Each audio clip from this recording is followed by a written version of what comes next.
അരുണിമയുടെ ചരിത്രം ഞാൻ ജസ്റ്റ് നിങ്ങളോട് പറയാം. എവറസ്റ്റ് കീഴടക്കിയ ഒരു കാല് പൂർണ്ണമായും ഇല്ലാതെ മറ്റൊരു കാല് വലിയ രീതിയിൽ പരിക്കുകളുണ്ടായിട്ടും ഒരു കാലം മുറിച്ചു മാറ്റപ്പെട്ട അരുണിമ സിൻഹ എന്ന പഴയ വോളിബോൾ താരത്തിന്റെ ഒരു ഫ്ലാഷ് ബാക്കിലേക്ക് നമുക്ക് വരുമ്പോൾ എത്രമാത്രം പ്രതിസന്ധികളെ അതിസമർത്ഥമായി തരണം ചെയ്തുകൊണ്ടാണ് എവറസ്റ്റ് കീഴടക്കിയ ആ എവറസ്റ്റിന്റെ ഏറ്റവും ഉയരത്തിൽ ദേശീയ പതാക അവിടെ ഉയർത്തിക്കൊണ്ട് ആ അരുണിമ സിൻഹയുടെ പോസ്റ്റും അവിടെ കണ്ണിൽ ഒളിച്ചു നമുക്ക് പഠിക്കാൻ നൽകുന്ന പ്രചോദനം ഡബിൾ സ്ട്രോങ്. ഒരിക്കൽ ഒരു ഡൽഹി യാത്രയാണ്. പത്മാവതി എക്സ്പ്രസിലാണ് അവർ പോകുന്നത്. ജനറൽ കമ്പാർട്ട്മെന്റിലാണ് അവർ കയറിയത്. ട്രെയിൻ നീങ്ങിക്കൊണ്ടിരിക്കുകയാണ്. അർദ്ധരാത്രി ബറേലി എന്ന് പറയുന്ന സ്ഥലത്തെത്തിയപ്പോ ആ സ്റ്റോപ്പിൽ ഒരുപാട് ആൾക്കാർ ഈ ജനറൽ കമ്പാർട്ട്മെന്റിൽ തിരികെ കയറിയിട്ടുണ്ട്. ട്രെയിൻ വീണ്ടും പുറപ്പെട്ടു. ഈ ബറേലി സ്റ്റേഷന്റെ മുകളിൽ ഒരുപാട് പേര് കൊള്ളക്കാരായിരുന്നു. ആ ജനറൽ കമ്പാർട്ട്മെന്റ് പലരെയും പണങ്ങൾ കവരാൻ വേണ്ടി അവർ കൊള്ളയടിക്കുകയായിരുന്നു. ആ ജനറൽ കമ്പാർട്ട്മെന്റ് ആയിരുന്നു ഞാൻ ഈ പറഞ്ഞ അരുണിമ സിൻഹയുടെ സ്ഥാനം. ആ സ്ത്രീയുടെ മാല പൊട്ടിച്ചെടുക്കാൻ ഇവർ തയ്യാറായി. മാല പൊട്ടിച്ചെടുക്കുന്നതിൽ അവർ പ്രതിരോധിച്ചു. ഒരു വോളിബോൾ താരം പ്രതിരോധം നന്നായി പ്രതിരോധിച്ചു. പക്ഷേ മനുഷ്യത്വ മനസ്സിലില്ലാത്ത ഈ സാമൂഹ്യ വിരുദ്ധ കൊള്ളക്കാർ ആ സ്ത്രീയെ തള്ളിയിട്ടു. ഓടുന്ന തീവണ്ടിയിൽ നിന്നും വളരെ വേഗത്തിൽ ഓടുന്ന തീവണ്ടിയിൽ നിന്നും പത്മ എക്സ്പ്രസിൽ തള്ളിയിട്ടു. തള്ളിയിട്ടതിനു ശേഷം അടുത്ത പാളത്തിലേക്കാണ് തെറിച്ചു വീണത് അരുണിമ. രണ്ട് കാലുകളുടെയും ചിതറിപ്പായുന്ന മറ്റൊരു ട്രെയിൻ വന്ന് ആ ആലുവയിലേക്ക് കയറിറങ്ങി. അർദ്ധരാത്രി ആരും അറിയില്ല സമയം. പിറ്റേ ദിവസം രാവിലെ ആ നാട്ടിലെ ഗ്രാമീണർ നടന്നു പോകുമ്പോഴാണ് ഈ കാഴ്ച കണ്ടത്. കരളിപ്പിക്കുന്ന കാഴ്ച കണ്ട് ഞെട്ടിപ്പോയ നാട്ടുകാർ ഈ ബോഡിക്ക് ജീവനെന്ന് മനസ്സിലാക്കിയിട്ട് അടുത്തുള്ള ആശുപത്രിയിലേക്ക് കൊണ്ടുപോയി.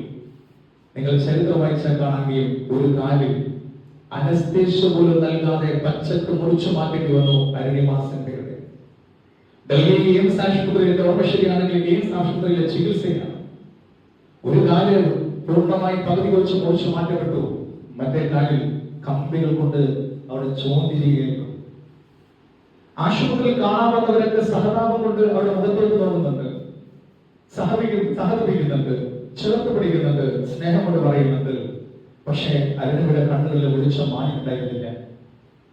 അരുണിമ തന്റെ സഹോദരോട് പറയുകയാണ്, അതായത് പ്രതിസന്ധികളുടെ ഒരു ഘോഷയാത്രയാണ് അരുണിമയുടെ ജീവിതത്തിൽ. അച്ഛൻ മിലിറ്ററി ഓഫീസറാണ്, ഉയർന്ന ഉദ്യോഗസ്ഥനായിരുന്നു. അതുപോലെ ദുരൂഹ സാഹചര്യത്തിലെ മരണം.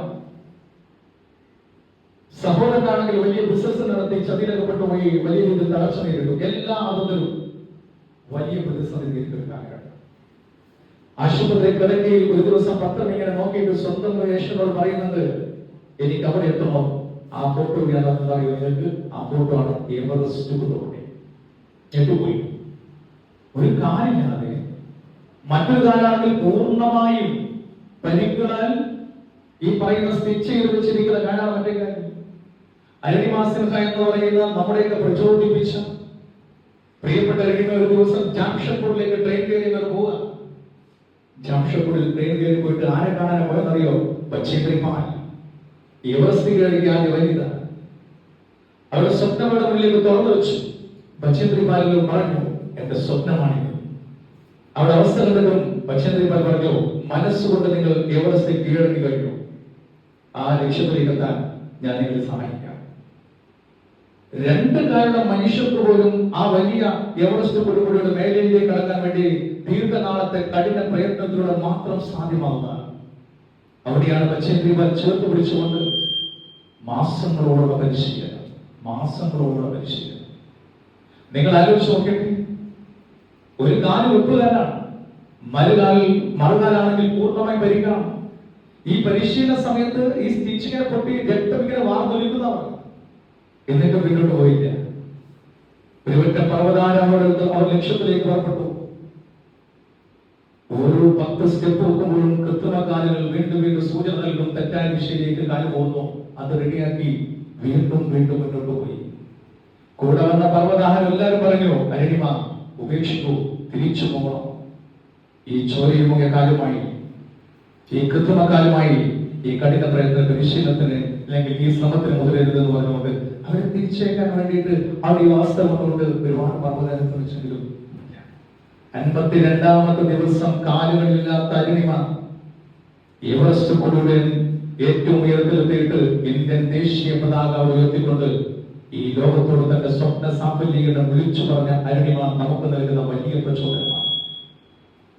നിങ്ങൾ ആലോചിച്ചു, ഇരു കാലുകളുള്ളവർക്ക് പോലും ആ ലക്ഷ്യത്തിലേക്ക് എത്താൻ മാസങ്ങളുള്ള പ്രയത്നത്തിന്റെ ഫലമായിട്ട് പോലും സാധിക്കാത്ത സാഹചര്യമാണ്. അവിടെയാണ് അരുണിമ ഒരു കാല് പൂർണ്ണമായി മുറിച്ചു മാറ്റപ്പെടുകയും മറുകാലാണ്ട് വലിയ പരിക്കിൽ സ്റ്റിച്ച് കൊണ്ടും മറ്റും കമ്പി കൊണ്ടൊക്കെ തൂങ്ങി കിടക്കുന്ന ആ കാല് ഉപയോഗിച്ചുകൊണ്ട് വലിയ പ്രയത്നത്തിലൂടെ സഹതപിച്ചുകൊണ്ടും സങ്കടങ്ങൾ കൊണ്ട് ചേർത്ത് പിടിച്ചുകൊണ്ട് മുന്നിൽ അവിടെ കീഴടക്കി എവറസ്റ്റ് കീഴടക്കൊടുങ്ങിയ അരുണിമ സിൻഹ നമുക്ക് നൽകുന്ന ഒരു വലിയ പാഠമുണ്ട്, പ്രചോദനമുണ്ട്.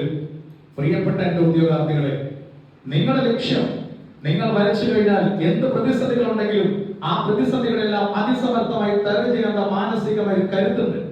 ആ കരുത്ത് അറിയിച്ചു കഴിഞ്ഞാൽ ഈ തീരദേശത്ത് നേർക്കളവിൽ ഒരുപറ്റം സർക്കാർ ഉദ്യോഗസ്ഥരെ സൃഷ്ടിക്കപ്പെടുമെന്നുള്ള കാര്യത്തിൽ യാതൊരു തർക്കവും വേണ്ട. നിങ്ങൾ നാളത്തെ സർക്കാർ ഉദ്യോഗസ്ഥരാണ്.